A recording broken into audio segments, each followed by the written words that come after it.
হরে কৃষ্ণ, রাধে রাধে। আশা করি বন্ধুরা আপনারা সকলেই ভালো আছেন। আজ আমরা জানব একাদশীতে কি কি করা এবং খাওয়া উচিত নয়।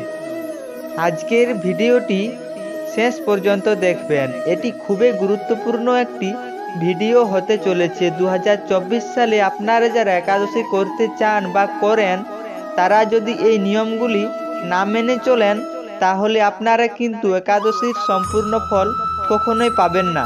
তাই আপনাদের কাছে আমার অনুরোধ, ভিডিওটি আপনারা শেষ পর্যন্ত দেখবেন। আর আমার চ্যানেলে নতুন হয়ে থাকলে চ্যানেলটি অবশ্যই সাবস্ক্রাইব করবেন, যাতে এই ধরনের ভিডিও আপলোড দেওয়ার সাথে সাথে আপনার কাছে নোটিফিকেশন চলে যায়। মাসে দুটি একাদশী হয়, একটি কৃষ্ণপক্ষের একাদশী আর একটি শুক্লপক্ষের একাদশী। একাদশীতে সাধারণত ফলমূল ও বিভিন্ন সবজি এবং দুধ খাওয়া যায়, তবে একাদশীতে পঞ্চ রবিশস্য বর্জন করা বাঞ্ছনীয়। এখন দেখে নেওয়া যাক একাদশীতে কোন 5 প্রকার রবিশস্য গ্রহণ করা উচিত নয়। 1 নম্বরে, ধান জাতীয় সকল প্রকার খাদ্য নিষিদ্ধ, যেমন চাল, মুড়ি, চিড়া, সুজি, পায়েস, খিচুড়ি, চালের পিঠা, খই ইত্যাদি। 2 নম্বরে, গম জাতীয় সকল প্রকার খাদ্য নিষিদ্ধ, যেমন আটা, ময়দা, সুজি, বেকারির রুটি, সব রকম বিস্কুট, হরলিক্স ইত্যাদি। 3 নম্বরে, জব বা ভুট্টা জাতীয় সকল প্রকার খাদ্য নিষিদ্ধ, যেমন ছাতু, খই, রুটি ইত্যাদি।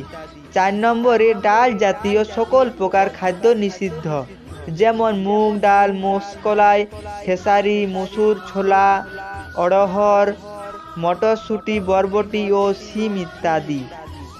5 নম্বরে যে খাবারগুলি খাওয়া নিষিদ্ধ তা হলো সরিষার তেল খাওয়া এবং মাখা যাবে না, সয়াবিন তেল ও তিল তেল ইত্যাদি। উপরোক্ত পঞ্চ রবিশস্য যে কোনো একটি যদি আপনি একাদশীর দিন গ্রহণ করেন, তাহলে আপনার একাদশী ব্রত নষ্ট হবে। যারা চা, বিড়ি, সিগারেট, পান, কফি ইত্যাদি নেশা জাতীয় খাবার খান, তারা একাদশীর আগের দিন, একাদশীর দিন এবং একাদশীর পরের দিন এগুলি থেকে বিরত থাকবেন বা এগুলি গ্রহণ করবেন না।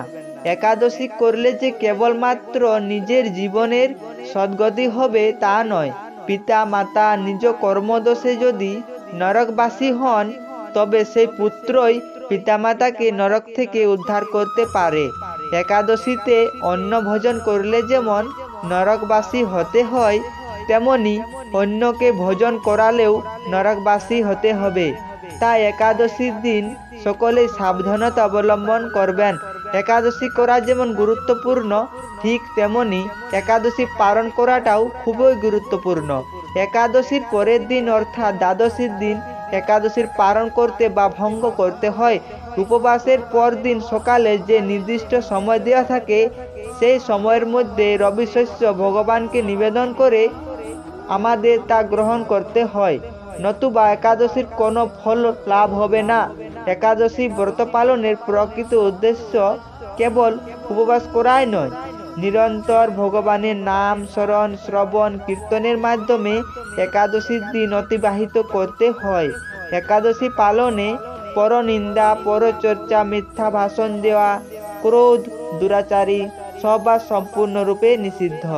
একাদশী ব্রতের আগের দিন রাত 12টার আগেই অন্ন ভোজন সম্পূর্ণ করে নিলে সবচেয়ে ভালো হয়।